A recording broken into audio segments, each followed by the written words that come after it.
आए, उनको मदीना में रहने वाले अंसार का भाई करार दिया।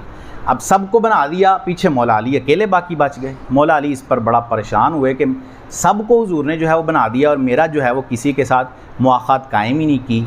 मौला अली को परेशान देकर हुजूर ने पूछा क्या वजह है, तो मौला अली ने अर्ज़ की कि ये वजह है, सबको आपने जो है वो ताल्लुक़ कायम कर दिए हैं और मेरा ताल्लुक़ किसी के साथ बनाया ही नहीं।